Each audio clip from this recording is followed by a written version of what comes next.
Mi nombre es Salvador Vila Ferrer, soy el arquitecto conservador de la Catedral de Valencia y vamos a intentar ir recogiendo las informaciones que se van dando sobre las obras que vamos a iniciar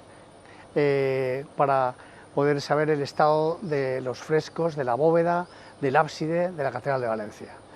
La situación es la siguiente. En 2019 se detectaron una serie de fluorescencias en las pinturas de los frescos de los ángeles y hubo una alarma lógica porque en realidad pues solamente hacía 15 años que se habían restaurado, no era un tiempo exagerado, ¿no? Y entonces pues se planteó el restaurarlas.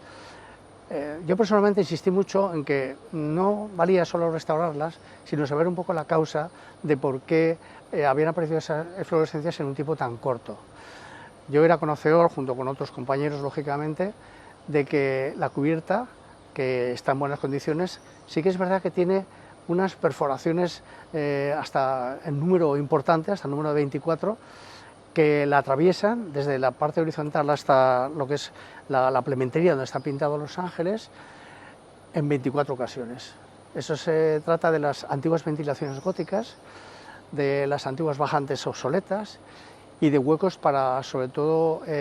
colgar distintas lámparas a lo largo de los más de 700 años que tiene la estructura. Porque cuando se hizo la obra, en 2006, la verdad es que se hizo, por supuesto, con un gran esmero, lo que es la impermeabilización de la cubierta, y era difícil pensar que en un corto plazo de tiempo esto pudiera suceder. La idea, que al menos yo tengo y comparto con los compañeros que luego explicaré del equipo que hemos formado, era averiguar en los recorridos esos de los huecos qué puede haber pasado a lo largo de todos estos siglos. Son huecos normalmente cerámicos, muy bonitos y teóricamente muy estancos, pero hay que pensar que la catedral ha sufrido pues cantidad de movimientos sísmicos a lo largo de su historia que pueden haber movido esos recorridos, que a lo mejor no son muy largos, están en los puntos más elevados de la plementería. Este tipo de cubierta es una cubierta que se llama tipo trespol, y entonces lo que hace es, entre lo que es el plano horizontal de la cubierta y todos los planos curvilíneos de lo que son las bóvedas que bajan hasta la cornisa, en unas alturas de más de 8 metros, hay que pensar que los ángeles tienen más de 6 metros de altura, están rellenos entre mampostería, perdón, unas argamasas de mortero de cal y hasta fragmentos de cerámica, incluso en algunos casos bastante enteras, que eso lo que hace es agilizar el peso, hacerlo mucho menor y también aislar térmicamente el edificio. Son cosas técnicas que se utilizaban entonces, sobre todo en el ámbito mediterráneo de las arquitecturas del siglo XIII, como es esta catedral. Entonces, para poder obtener toda esa información, lo primero que se hizo es contar con la Consellería,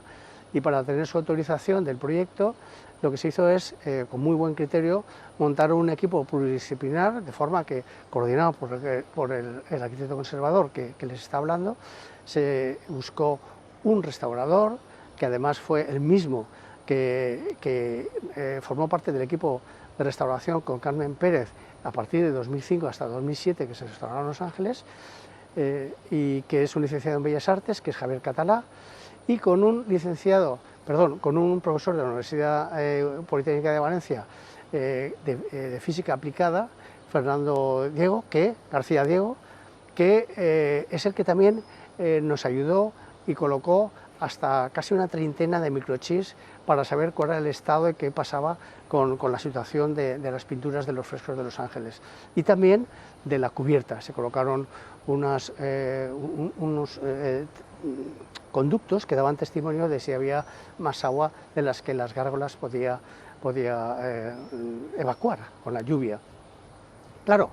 el cambio climático está propiciando, como sabemos, grandes lluvias torrenciales, y entonces es posible que muchas de las cosas tengamos que asegurarlas y saberlas. Entonces se hizo ese proyecto, se aprobó la Consellería, luego se autorizó, por supuesto, por el Cabildo y el Arzobispado, y se solicitó licencia y se contrató a una empresa especializada, que es MR. Es una empresa que tiene la clasificación K, que es la que corresponde a este tipo de obras. Entonces, las obras, por supuesto, van a conseguir tener una infraestructura muy importante, como son todos los andamios, para poder acceder a todas las partes, tanto por el exterior como por el interior. Y En el caso del exterior, no solamente los andamios en todo el perímetro del ábside, de todas las fachadas, sino también de una cubierta provisional que por lo menos estará durante los 6 meses que dure la intervención, de saber cuál es el estado y dar el diagnóstico de lo que está pasando. En realidad, los trabajos casi durarán solo 4 meses porque el montaje y desmontaje de la cubierta es complejo. Porque es que además hay que colocar una plataforma interior que en todo lo que es el interior del ábside, a la altura de donde están las pinturas. Aunque sabemos que las pinturas están incluso en los paramentos verticales, pero nos interesa más la zona de las pinturas, los frescos en las plementerías. Esa plataforma en un principio se había hecho con una estructura que venía desde abajo, con la dificultad que supone el colocarla no solo por toda la sillería que hay del siglo XVII debajo tan interesante, que tiene un uso diario, como sabemos, por el coro, sino porque además es un elemento que distorsiona toda la liturgia y se tendría que dejar de hacer en esa posición. Lo que sucede es que vamos a intentar colocar unas grandes vigas de más de 15 metros que, atravesando desde las ventanas, una vez desmontados cuidadosamente las vidrieras oportunas, sean capaces de atravesar todo el espacio interior para sujetar la plataforma. Eso está calculado y no plantea ningún problema, incluso se hace no habitualmente, pero en este caso vale la pena hacerlo, porque es que además tiene una doble función. Por un lado, se podría conseguir el que se siga la liturgia como hasta ahora, en ese punto de lo que es el presbiterio, y además lo mejor sería, si damos con los problemas que están suscitando estas eflorescencias y la reparación no fuera muy costosa, se podría hasta llegar a continuar para definitivamente no es una palabra acertada, pero a lo largo de un tiempo mayor que estos pocos años que han transcurrido, no se tuviera que volver a intervenir y poder ver en los ángeles que en toda la belleza que contemplan.